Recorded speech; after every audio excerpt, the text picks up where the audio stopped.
తమిళనాడు ఆంధ్ర బార్డర్లో ఉన్న చిత్తూరుకు దగ్గరలోని ఒక చిన్న పల్లెటూరు కలవగుంట. చుట్టూ పచ్చని కొండలతో మధ్యలో ప్రశాంతంగా ఉంటుంది ఆ ఊరు. ఆ ఊరి పొలిమేరలలో ఒక మామిడి తోట మధ్యలో ఎంతో పాతకాలపు పెద్ద ఇల్లుంటుంది. ఆ ఇల్లు చూస్తే ఒకప్పటి వైభవం, ఇప్పటి ప్రశాంతత ఒకేసారి కనిపిస్తాయి. అందులో ఉండే రామారావు సుజాత దంపతులు ఆ ఊర్లో అందరికీ ఆదర్శం. రామారావు ఎంతో పద్ధతిగా ఉంటాడు. చీమకి కూడా అపకారం తలపెట్టని మనిషి. సుజాత ఊర్లో ఏ దేవుడి గుడికైనా ఉదయాన్నే వెళ్లి పూజలు చేసి వచ్చే దైవభక్తురాలు. గుడికి వెళ్లి దేవుణ్ణి దర్శించుకొనిదే ఆమెకు రోజు గడవదు. వాళ్లకు ప్రాణంగా చూసుకునే ఇద్దరు పిల్లలు. 8 ఏళ్ల కూతురు అమృత, 6 ఏళ్ల కొడుకు అభిరామ్. వాళ్ళ పిల్లలంటే ఆ తల్లిదండ్రులకు ప్రాణం. బాగా చదువుకునే ఆ పిల్లలు ఏ రోజుకైనా గొప్ప స్థాయికి వస్తారు అని ఊర్లో జనాలు చెప్పుకుంటూ ఉంటే ఆ తల్లిదండ్రులు ఎంతో గర్వపడేవాళ్ళు. ఎప్పుడూ ఆ పెద్ద ఇల్లు పిల్లల నవ్వులతో సంతోషాలతో కలకల్లాడుతూ ఉంటుంది.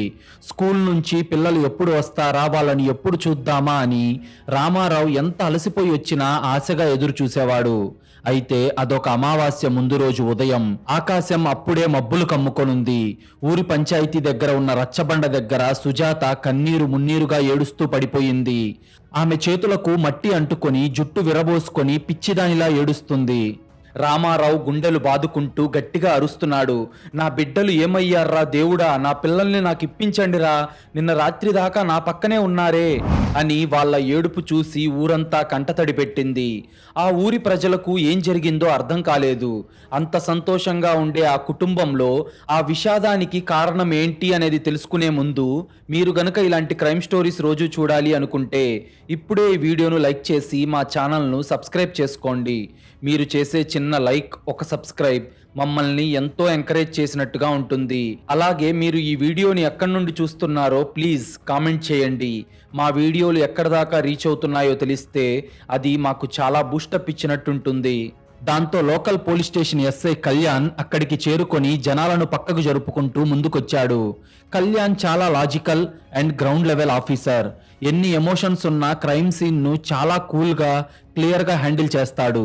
కళ్యాణ్ నేరుగా రామారావు దంపతుల దగ్గరకు వెళ్లి వాళ్లను పైకి లేపి, ఏమైంది రామారావు గారు, పిల్లలు ఎక్కడికి వెళ్లారు, ఎప్పుడు మీరు వాళ్ళని చివరిసారిగా చూశారు అని అడిగాడు. అప్పుడు సుజాత ఏడుస్తూ, సార్, రాత్రి ఇద్దరూ మాతో పాటే మా గదిలోనే పడుకున్నారు సార్. ఉదయం లేచి చూసేసరికి ఇద్దరూ లేరు. ఇల్లంతా వెతికాం సార్, తలుపు గడియ తీసుంది. వాళ్ళంతటా వాళ్ళు ఎక్కడికైనా వెళ్లే వయసు కాదు సార్ వాళ్ళది. ఎవరో నా బిడ్డల్ని కిడ్నాప్ చేశారు సార్. వాళ్ళను ప్రాణాలతో తీసుకురండి సార్. నా బిడ్డలు లేకపోతే నేను బతకలేను సార్ అని కళ్యాణ్ కాళ్ల మీద పడిపోయింది. ఒక తల్లి పడుతున్న బాధ చూసి కళ్యాణ్ మనస్సు కరిగిపోయింది. దాంతో వెంటనే తన టీంను అలర్ట్ చేశాడు. ఊరు దాటే దారులన్నీ బ్లాక్ చేయండి అని ఆర్డర్ పాస్ చేశాడు. ఊరు మొత్తం జల్లెడ పట్టారు.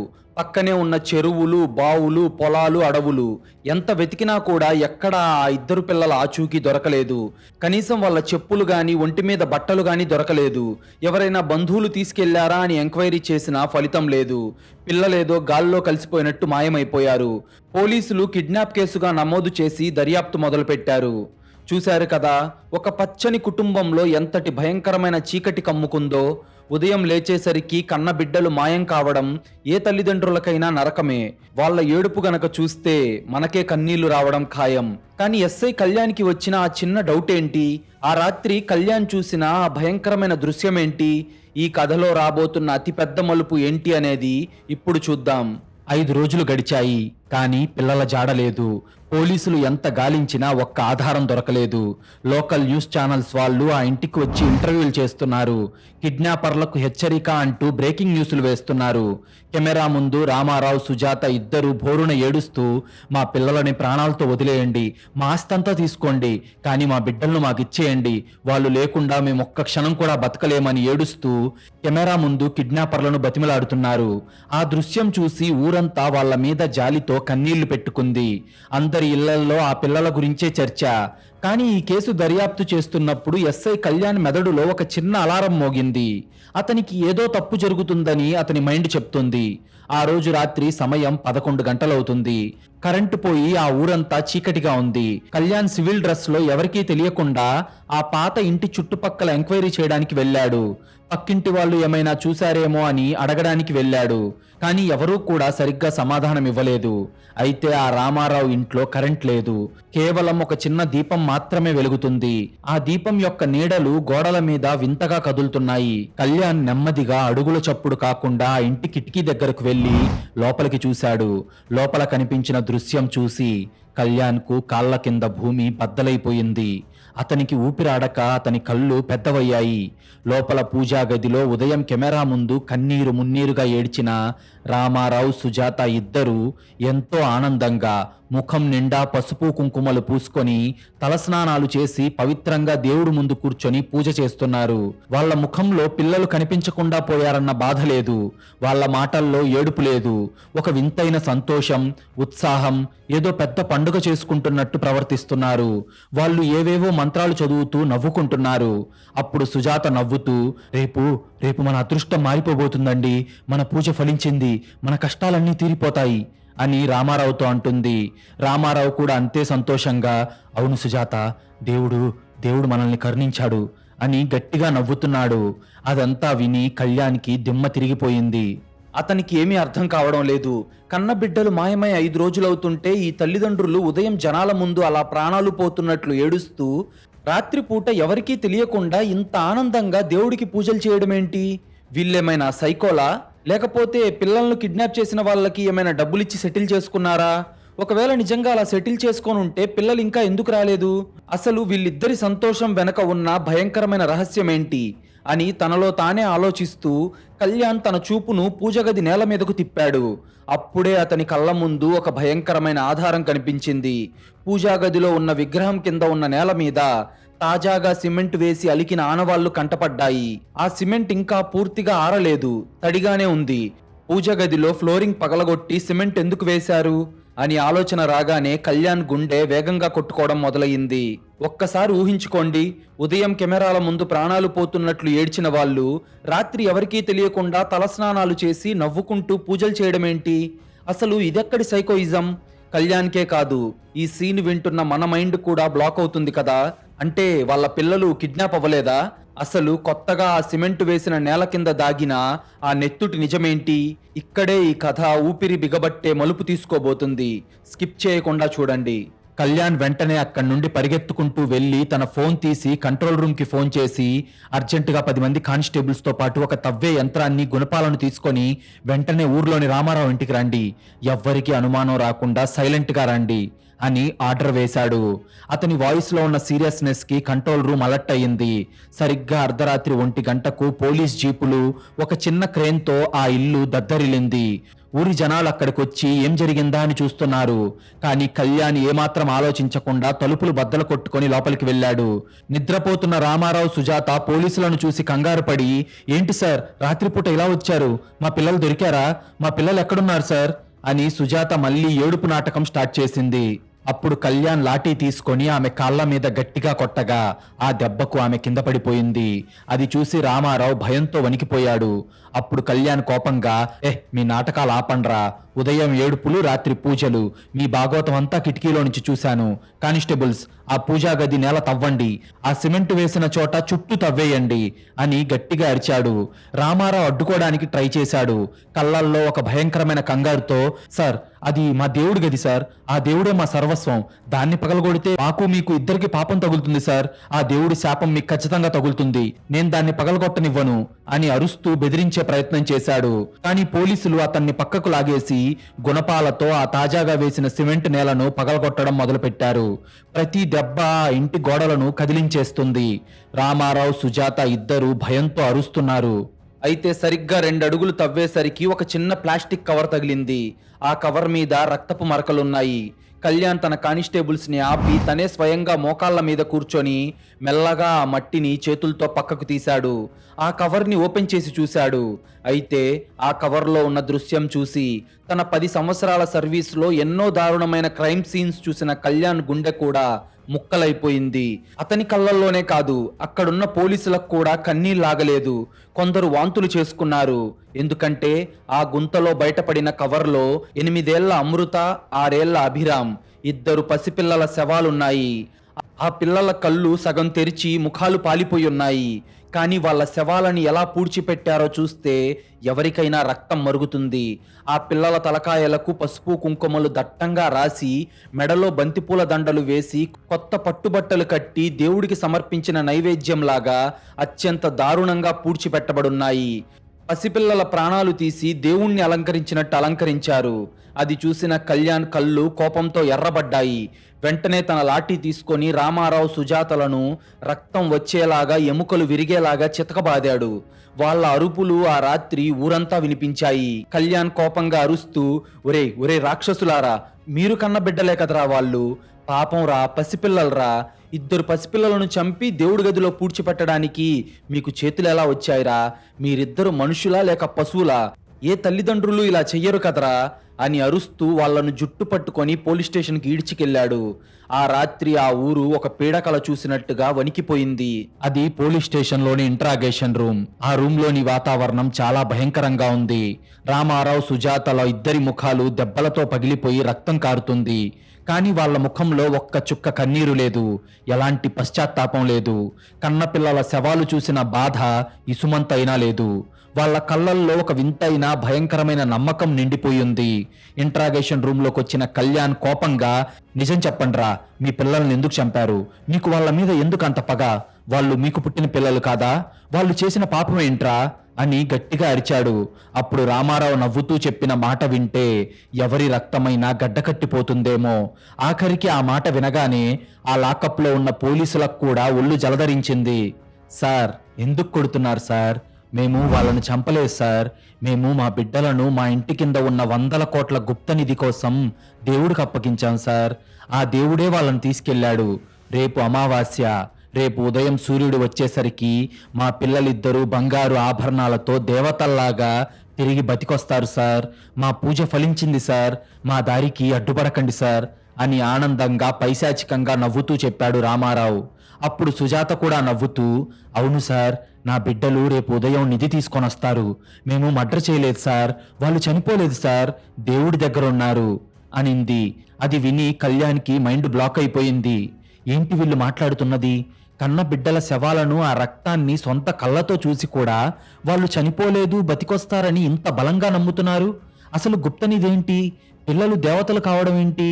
కన్న తల్లిదండ్రుల మెదడును ఇంత కిరాతకంగా మార్చేసిన ఆ రాక్షసుడెవరు? ఒక మామూలు దంపతులను సైకో కిల్లర్స్ లాగా మార్చిన ఆ అదృశ్య శక్తి ఏంటి అని ఆలోచించిన కళ్యాణ్కు అర్థమైంది.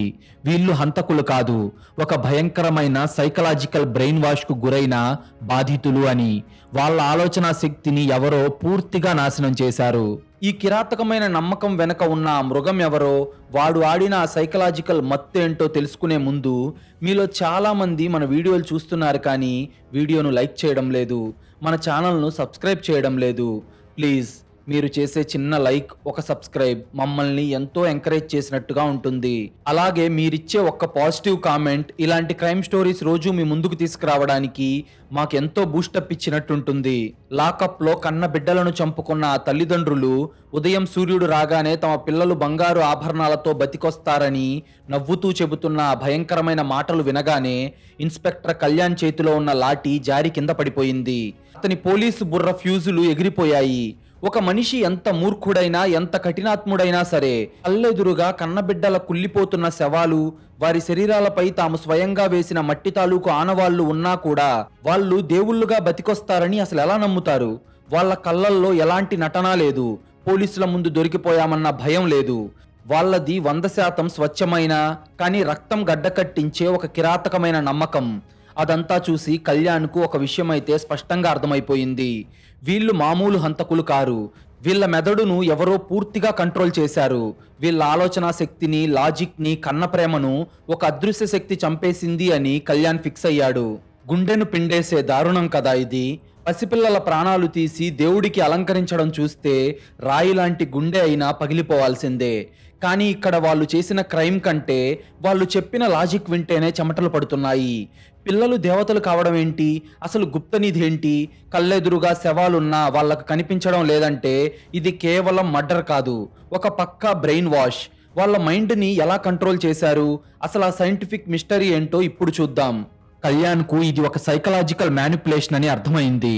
దాంతో వెంటనే చెన్నై నుండి తనకు తెలిసిన ఒక సీనియర్ సైకియాట్రిస్ట్ మరియు టాక్సికాలజిస్ట్ అనగా విష నిపుణుడైన డాక్టర్ వెంకట్ను రాత్రికి రాత్రే స్టేషన్కు పిలిపించాడు. ఒక ఎక్స్పర్ట్ మాత్రమే దీని వెనక ఉన్న నిజాన్ని బయట పెట్టగలడు అని కళ్యాణ్ నమ్మాడు. డాక్టర్ వెంకట్ కూడా హుటాహుటిన వచ్చి రామారావు, సుజాతలను ఇంట్రాగేషన్ రూమ్లో నిశితంగా గమనించాడు.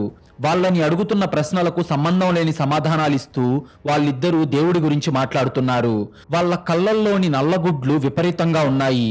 వాళ్ళ పెదవులు ఆరిపోయి పగుళ్ళున్నాయి. గొంతు బొంగురపోయి వాళ్ళ మాటల్లో ఒక రకమైన వణుకుంది. దాంతో డాక్టర్ వెంకట్ వెంటనే వాళ్ళ బ్లడ్, యూరిన్ శాంపుల్స్ తీసుకొని ఎమర్జెన్సీ ల్యాబ్కు పంపాడు. గంట తర్వాత వచ్చిన రిపోర్ట్ చూసి డాక్టర్ వెంకట్ ముఖం పాలిపోయింది. అతనికి చెమటలు పట్టాయి. అప్పుడు వెంకట్ కళ్యాణ్తో, కళ్యాణ్, నా అంచనానే నిజమైంది. వీళ్ళు ఒక భయంకరమైన కెమికల్ మాయలో ఉన్నారు. వీళ్ళ రక్తంలో స్కోపోలమైన్ మరియు హయోసైమన్ అనే పవర్ఫుల్ ఆల్కలాయిడ్స్ విపరీతమైన మోతాదులో ఉన్నాయి అన్నాడు. అదంతా విన్న కళ్యాణ్ ఆశ్చర్యంగా, అంటే ఏంటి డాక్టర్, ఆ డ్రగ్స్ వాళ్ళ ఒంట్లోకి ఎలా వెళ్ళాయి, వాటి వల్ల అసలు ఏమవుతుంది అని అడిగాడు. అప్పుడు డాక్టర్ వెంకట్ ఒక భయంకరమైన సైంటిఫిక్ నిజాన్ని చెప్పాడు.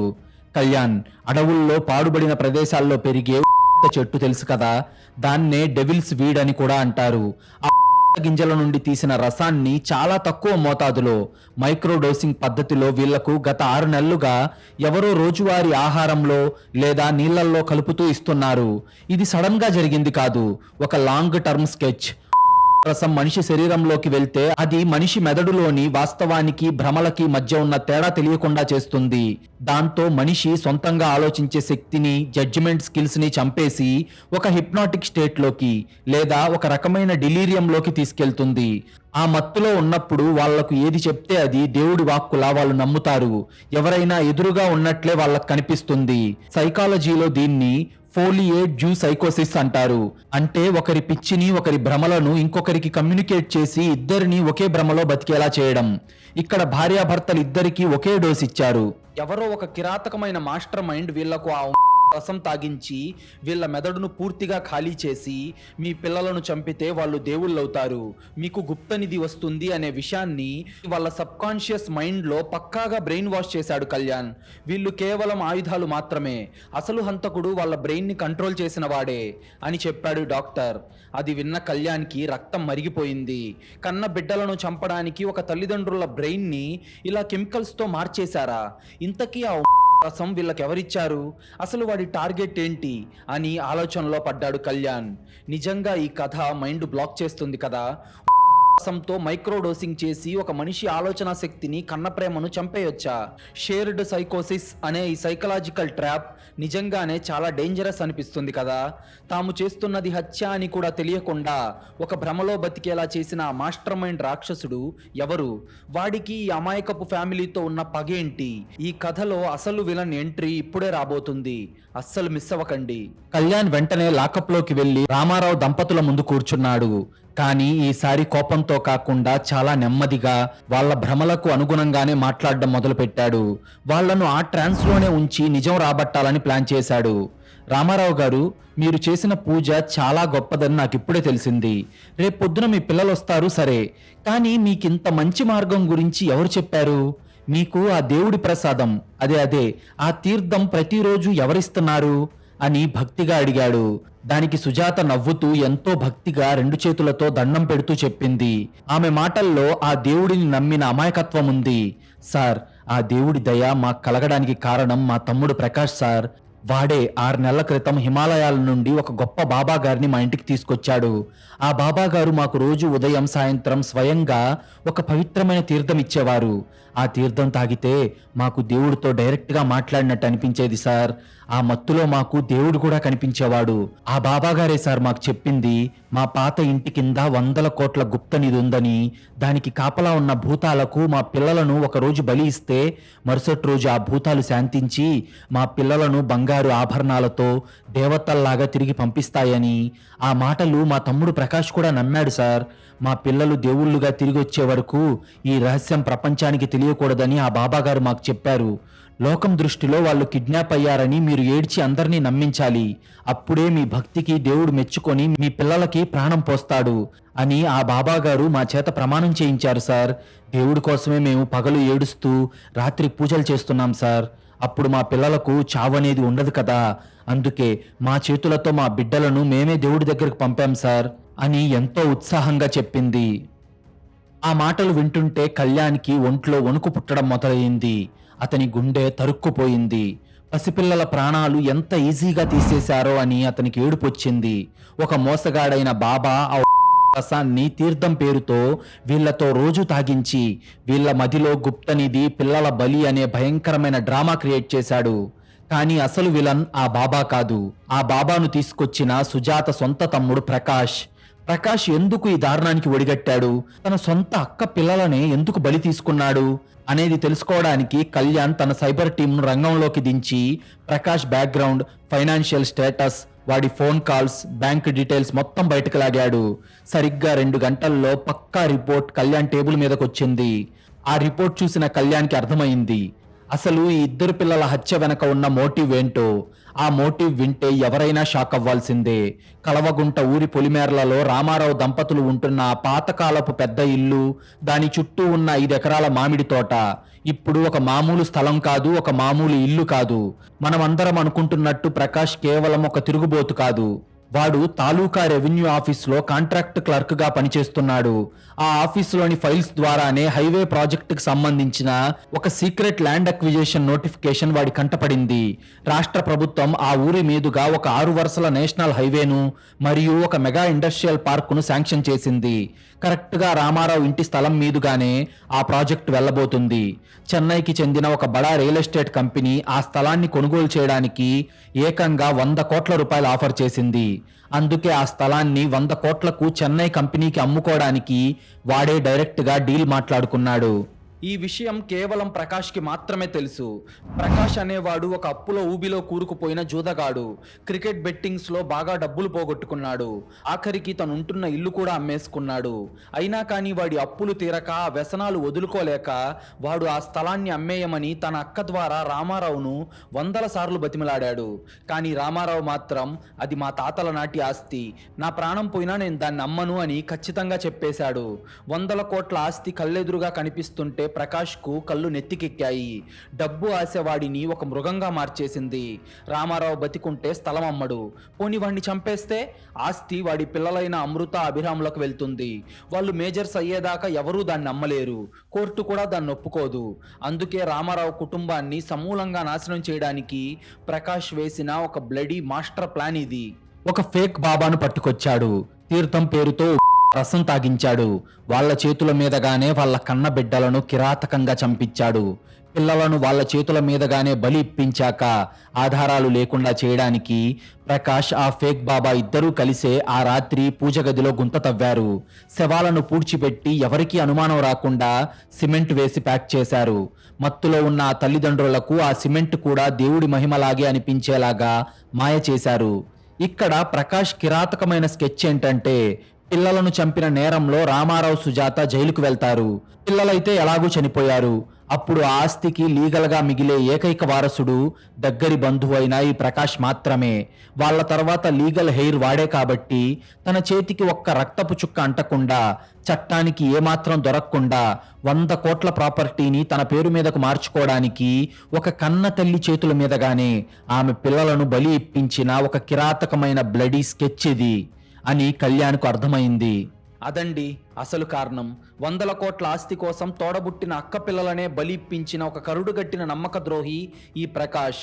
తన చేతికి రక్తం అంటకుండా, చట్టం తనను ఏమీ చేయకుండా ఎంత కిరాతకమైన స్కెచ్ చేశాడో చూసారా? డబ్బు అనే దాని ముందు రక్త సంబంధాలు ఎలా తల వంచుతాయో చెప్పడానికి ఈ ప్రకాష్ గాడే ఒక నిలువుటద్దం. కానీ కళ్యాణ్ ఆ తల్లిదండ్రుల కళ్ళు తెరిపిస్తాడా? మత్తు దిగాక ఆ తల్లిదండ్రులు ఎదుర్కోబోయే పచ్చి వాస్తవం ఎలా ఉండబోతుంది అనేది ఇప్పుడు చూద్దాం. అప్పుడు సమయం ఉదయం 6 గంటలవుతుంది. తూర్పున సూర్యుడు ఉదయిస్తున్నాడు. ఎర్రటి సూర్యకిరణాలు లాకప్ గదిలో పడుతున్నాయి. కళ్యాణ్ లాకప్ దగ్గరకు వెళ్ళాడు. రామారావు, సుజాత ఇద్దరు లాకప్ ఇనుప చువ్వలు పట్టుకొని బయటకు ఆశగా చూస్తున్నారు. సార్, సూర్యుడు వచ్చేశాడు సార్. మా పిల్లలు ఇప్పుడు వస్తారు సార్. ప్లీజ్ సార్, మమ్మల్ని మా ఇంటికి పంపించండి. వాళ్ళు గుప్తనిధితో పాటే వస్తారు. మేం వాళ్లకు హారతి ఇచ్చి ఇంట్లోకి పిలవాలి సార్ అని నవ్వుతూ ఆనందంగా అడుగుతున్నారు. వాళ్ళ పిచ్చి, ఆ నమ్మకం చూసి అక్కడ డ్యూటీలో ఉన్న లేడీ కానిస్టేబుల్స్ సైతం కన్నీళ్లు పెట్టుకుంటున్నారు. ఒక కన్న తల్లి ఇలాంటి భ్రమలో ఉండటం ఎవరికీ చూడాలనిపించడం లేదు. డాక్టర్ వెంకట్ కళ్యాణ్తో, కళ్యాణ్, నేను రాత్రే వీళ్ళిద్దరికీ ఆ కెమికల్ కు విరుగుడు ఇంజెక్షన్స్ ఇచ్చాను. వీళ్ళ రక్తంలోని టాక్సిన్స్ అన్నీ క్లియర్ అవుతున్నాయి. వాళ్ళ మెదడు వాస్తవంలోకి వస్తుంది, కానీ వాళ్ళ మనసు మాత్రం ఇంకా భ్రమలోనే బతుకుతుంది. వాళ్ళ మనసుల్లో ఉన్న మాయ పూర్తిగా తొలగిపోవాలంటే రియాలిటీ ఏంటో వాళ్ళ కళ్ళకు చూపించక తప్పదు కళ్యాణ్ అని చెప్పగా కళ్యాణ్ ఒక కఠినమైన నిర్ణయం తీసుకున్నాడు. వాళ్ళ మత్తు వదలాలంటే వాళ్ళ కర్మ ఏంటో వాళ్లకు చూపించక తప్పదు. వాళ్ళ జీవితాలు ఇప్పటికే నాశనమయ్యాయి, కానీ వాళ్లకు ఆ రాక్షసుడు చేసిన ద్రోహం తెలియాలి. దాంతో వెంటనే వాళ్ళిద్దరినీ పోలీస్ జీప్లో ఎక్కించుకొని చిత్తూరు గవర్నమెంట్ హాస్పిటల్లోని మార్చురీ దగ్గరకు తీసుకెళ్లాడు. దారి పొడవునా వాళ్ళ పిల్లలు వస్తారని వాళ్ళు ఎంతో సంతోషంగా చెప్తూనే ఉన్నారు. కాసేపటికి మార్చురీ తలుపులు తెరుచుకున్నాయి. లోపల ఫుల్లుగా ఏసీ గాలి, ఫినాయిల్ వాసన వస్తుంది. ఆ వాసనకు మనిషి రక్తం కూడా గడ్డకట్టుకుపోతుందేమో అనిపిస్తుంది. అక్కడ ఉన్న 2 ఐస్ టేబుల్స్ మీద పోస్టుమార్టం కోసం పడుకోబెట్టిన అమృత, అభిరామ్ల శవాలున్నాయి. వాళ్ళ దేహాల నిండా మట్టి అంటుకొనుంది. ప్రాణం లేని ఆ పసివాళ్ల దేహాలు చల్లబడిపోయున్నాయి. కళ్యాణ్ రామారావు, సుజాతలను ఆ శవాల దగ్గరికి తీసుకెళ్లి, చూడండ్రా, మీ దేవుడు మీకు తిరిగిచ్చిన మీ పిల్లలను చూడండి. గుప్తనిధి ఎక్కడ్రా? బంగారు ఆభరణాలు ఏవిరా అని గట్టిగా అరిచాడు. ఆ అరుపు వాళ్ళ బ్రెయిన్లోకి సూదుల్లా దిగాలి అనేదే అతని ఉద్దేశం. కానీ సుజాత ఏమో నవ్వుతూ ఆ శవాల దగ్గరకు వెళ్ళి, నాన్న అభిరామ్, లేనాన్నా, దేవుడు నిన్ను పంపించాడు కదా, ఏవి నీ బంగారు నగలెక్కడా? ఇంటికి వెళ్దాం రండి అని ఆ ఐస్ లాంటి చల్లటి శరీరాన్ని తాకింది. సరిగ్గా ఆ స్పర్శ తగలగానే 24 గంటలుగా మత్తులో ఉన్న సుజాత మెదడులోకి ఒక భయంకరమైన ఎలక్ట్రిక్ షాక్ కొట్టినట్లయింది. ఆ ఐస్ టేబుల్ చల్లదనం ఆమెను వాస్తవంలోకి లాక్కొచ్చింది. ఉమ్మెత్త మత్తు పూర్తిగా వదిలిపోయింది. ఆమె కళ్ళ ముందున్న భ్రమల పొరలు కాలిపోయి పచ్చి వాస్తవం వాళ్ళ కళ్ళెదురుగా నిలబడింది. తన కన్న బిడ్డ గొంతు మీద తన చేతులతో తనే బిగించిన తాలూకు ఎర్రటి మచ్చ స్పష్టంగా కనిపించింది. తమ చేతులతో బిడ్డల తల మీద వేసిన ఆ పసుపు కుంకుమలు రక్తంలా కనిపించాయి. వాళ్లను ఊపిరాడకుండా చేసి చంపిన దృశ్యం ఆమె మెదడులో ఫ్లాష్ అయింది. అది దేవుడి గది కాదు, తమ బిడ్డలకి తామే తవ్విన ఒక సమాధి. తాము చేసింది దైవ కార్యం కాదు, కన్న బిడ్డలనే కిరాతకంగా చంపుకున్న పచ్చి హత్య అని క్లారిటీ వచ్చి సుజాత గుండెల్లో నుంచి ఒక భయంకరమైన రక్తం గడ్డకట్టించే ఏడుపు మార్చురీని చీల్చుకుంటూ బయటకొచ్చింది. ఆ అరుపు, ఆ ఏడుపు వింటే ఎవరికైనా వెన్నులో వణుకు పుడుతుంది. అమృత, అభిరామ్, ఏమైందిరా మీకు? ఏ పాపం ఎరగని పసిబిడ్డల ప్రాణాలు నా చేతులతో నేనే తీశానారా దేవుడా? నేను తల్లిని కాదు, ఒక రాక్షసిని అని తలపట్టుకొని ఆ ఐస్ టేబుల్కి బలంగా గుద్దుకొని రక్తం కక్కుకుంటూ కింద పడిపోయింది. ఆమె ఏడుపు చూస్తే ఆ మార్చురీ గోడలు కూడా ఏడుస్తాయేమో అనిపించింది. రామారావు పరిస్థితి అంతకంటే దారుణంగా మారింది. తన చేతులతో తన కొడుకుని గుంతలో పెట్టి మట్టి కప్పిన దృశ్యం అతనికి ఇప్పుడు మామూలుగా స్పష్టంగా గుర్తొచ్చింది. దాంతో అతను పిచ్చివాడిలా అరుస్తూ తన 2 చేతులతో తన కళ్ళను తానే పొడుచుకోవడానికి ట్రై చేశాడు. ఈ కళ్ళతో నా పిల్లల శవాలను నేను చూడలేను సార్. వాళ్ళ ప్రాణాలు తీసిన ఈ చేతులు నాకొద్దు. వాళ్ళ ప్రాణాలు తీస్తూ ఉంటే చూసిన ఈ కళ్ళు కూడా నాకొద్దు సార్. నన్ను చంపేయండి సార్. నేను తండ్రిని కాదు సార్, నేను ఒక రాక్షసుణ్ణి సార్ అని తన తలని గోడకేసి బాదుకుంటున్నాడు. ఆ తల్లిదండ్రుల గుండె కోత, వాళ్ళ ఏడుపు చూసి అంతటి కఠినమైన పోలీసుల కళ్ళల్లో కూడా కన్నీళ్లాగలేదు. మత్తులో కన్నబిడ్డలను చంపుకొని తీరా మత్తు దిగాక ఆ వాస్తవాన్ని తట్టుకోలేక వాళ్ళు అనుభవిస్తున్న ఆ నరకం చూస్తే రాతి గుండె అయినా కరిగిపోవాల్సిందే. డబ్బు కోసం ఒక మనిషి వాళ్ళ జీవితాలతో ఆడిన ఆట ఒక కుటుంబాన్ని బలి తీసుకుంది. దీన్నే అంటారు కర్మ విధించే అతిపెద్ద శిక్ష అని. మత్తులో ఉన్నప్పుడు దేవుడి కోసం చేసిన త్యాగం అని ఫీల్ అయ్యారు. కానీ మత్తు దిగాక ఆ పసిబిడ్డల మెడ మీద తాడు బిగించింది తమ చేతులే అని తెలిసిన ఆ క్షణంలో ఆ తల్లిదండ్రులు అనుభవించిన నరకం వర్ణించలేనిది. కన్నబిడ్డల శవాలని అలా ఐస్ టేబుల్ మీద చూసినప్పుడు ఏ తల్లికైనా గుండె ఆగిపోతుంది కదా. ఈ ఎమోషనల్ షాక్ తర్వాత కళ్యాణ్ ఆ రాక్షసులకు ఎలాంటి శిక్ష వేస్తాడో ఇప్పుడు చూద్దాం. కళ్యాణ్ కళ్ళు కసిగా ఎర్రబడ్డాయి. ఈ తల్లిదండ్రుల జీవితాలను సర్వనాశనం చేసిన ఆ ప్రకాష్, ఆ ఫేక్ బాబాగాడు ఇలా ఇద్దరికి ఎంతటి క్రూరమైన శిక్ష విధించాలో వాడికి అర్థమైంది. వాళ్ళను చట్టానికి అప్పగించే కంటే ముందే వాళ్ళకి ఒక నరకం చూపించాలని అతను డిసైడ్ అయ్యాడు. వెంటనే రామారావు ఫోన్ తీసి ప్రకాష్కు కాల్ చేసిన కళ్యాణ్ తన వాయిస్ ను ఒక మిమిక్రీ యాప్ ద్వారా రామారావు గొంతులా మార్చి మాట్లాడుతూ, ఎరా ప్రకాష్ ఎక్కడున్నావు? పిల్లలు ఇంకా బతికి రాలేదేంట్రా? నాకు చాలా భయంగా ఉందిరా. ఆ బాబా గారిని తీసుకొని వెంటనే మన పాత ఇంటి గుడిసె దగ్గరకు రా అని వణుకుతూ చెప్పినట్లు డ్రామా ఆడాడు. అవతలి వైపు ప్రకాష్ ఏమాత్రం టెన్షన్ లేకుండా, భయపడకు బావా, మేము వస్తున్నా ఉండు, అన్నీ దేవుడు చూసుకుంటాడు అని ఫోన్ కట్ చేశాడు. వాడి మనసులో ఎలాగైనా వీళ్ళిద్దరిని కూడా లేపేయాలి అని ప్లాన్ చేసుకొని వస్తున్నాడు. అది కలవగుంట ఊరి పొలిమేరల్లో ఉన్న పాడుబడిన గుడిసె. చుట్టూ చీకటిగా ఉంది. ప్రకాష్, ఆ ఫేక్ బాబా ఇద్దరు కారులో అక్కడికొచ్చారు. వాళ్ళ చేతుల్లో ఆస్తికి సంబంధించిన రిజిస్ట్రేషన్ పేపర్లున్నాయి. ఆస్తి రాయించుకోవడానికి రామారావును కిడ్నాప్ చేసి ఇక్కడ చంపేద్దామనేదే వాళ్ళ ప్లాన్. కారు దిగి వాళ్ళిద్దరూ గుడిసెలోకి వెళ్లారు. లోపలంతా చీకటిగా ఉంది. బావా ఎక్కడున్నావు అని పిలిచాడు ప్రకాష్. సడన్ గా గుడిసె తలుపులు బలంగా మూసుకున్నాయి. చీకట్లో నుండి ఒక భారీ బూటుకాలొచ్చి ప్రకాష్ గుండెల మీద బలంగా తన్నింది. దాంతో ప్రకాష్ గాల్లోకి ఎగిరి గోడకు గుద్దుకొని కింద పడిపోయాడు. వాడి పక్కటెముకలు విరిగిన శబ్దం స్పష్టంగా వచ్చింది. సరిగ్గా అప్పుడే లైట్లు ఆన్ అయ్యాయి. ఎదురుగా ఇన్స్పెక్టర్ కళ్యాణ్ తన పోలీసులతో పాటు చేతిలో లాఠీ పట్టుకొని ఒక మృగంలా నిలబడున్నాడు. అతని కళ్ళ నిండా రక్తమున్నట్టు ఎర్రగా మారిపోయాయి. 100 కోట్ల ఆస్తి కోసం వాడి ఒక ఫ్యామిలీని నాశనం చేశావు కదరా. పసిపిల్లల ప్రాణాలు ఎలా తీసావురా? నీకు అసలైన దేవుడి ప్రసాదం ఏంటో ఇప్పుడు నేను చూపిస్తారా అని గట్టిగా అరిచాడు కళ్యాణ్. ఆ తర్వాత ఆ బాబాగాడిని కింద పడేసి వాడి గడ్డం పీకేసి పోలీసు బూట్లతో వాడి పళ్ళు రాలిపోయేలా తొక్కాడు. వాడికి ఇక మాట్లాడే ఛాన్స్ ఇవ్వలేదు. ప్రకాష్ ను లాఠీలతో చర్మం ఊడిపోయేలాగా పోలీసులు చితకబాదారు. వాళ్ళ అరుపులు ఆ రాత్రి ఊరి పొలిమేరల్లో రీసౌండ్లో వినిపించాయి. ఎంత కొట్టినా కళ్యాణ్కు కోపం చల్లారట్లేదు. అరగంట పాటు వాళ్ళని చావు దెబ్బలు కొట్టాక ప్రకాష్తో నిజం మొత్తం కక్కిస్తూ కెమెరాలో వీడియో రికార్డ్ చేశాడు కళ్యాణ్. ఆస్తి కోసం తానే బాబాను తెచ్చానని, వాడామని, మర్డర్ ప్లాన్ చేశానని రక్తం కక్కుకుంటూ జరిగిన నిజం మొత్తాన్ని ఒప్పుకున్నాడు ప్రకాష్. చట్టం ముందు ప్రకాష్ మరియు ఆ ఫేక్ బాబా నేరం రుజువైంది. ఆ వీడియో రికార్డింగ్, టాక్సికాలజీ రిపోర్ట్స్ పక్కా సాక్ష్యాలుగా నిలిచాయి. ఒకే కుటుంబంలోని 2 పసిపిల్లల హత్యకు కుట్ర పన్నినందుకు కోర్టు ఆ 2 నీచులకు ఉరిశిక్ష విధించింది. ఇప్పుడు వాళ్ళ పాపానికి తగిన శిక్ష దొరికింది. కానీ రామారావు, సుజాతల పరిస్థితి ఏంటి? వాళ్ళు చట్టం దృష్టిలో బాధితులు, అమాయకులు అని డాక్టర్ల రిపోర్ట్ ద్వారా రుజువైంది. వాళ్ళ మెదడు కంట్రోల్లో లేనప్పుడు జరిగిన హత్యగా కోర్టు దీన్ని పరిగణించింది. కోర్టు వాళ్లను జైలుకు పంపలేదు. సైకియాట్రిక్ కేర్ కోసం హాస్పిటల్కు పంపించాలి అని నిర్ణయించింది.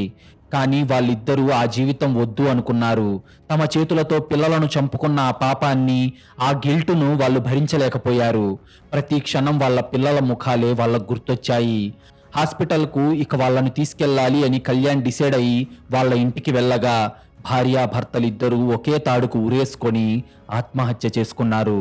ఆ 100 కోట్ల ఆస్తిని, ఆ స్థలాన్ని అనాథ పిల్లల ఆశ్రమానికి రాసిచ్చారు. వాళ్ళ పిల్లలు ఎక్కడున్నారో ఇప్పుడు వాళ్ళు కూడా అక్కడికే వెళ్ళిపోయారు.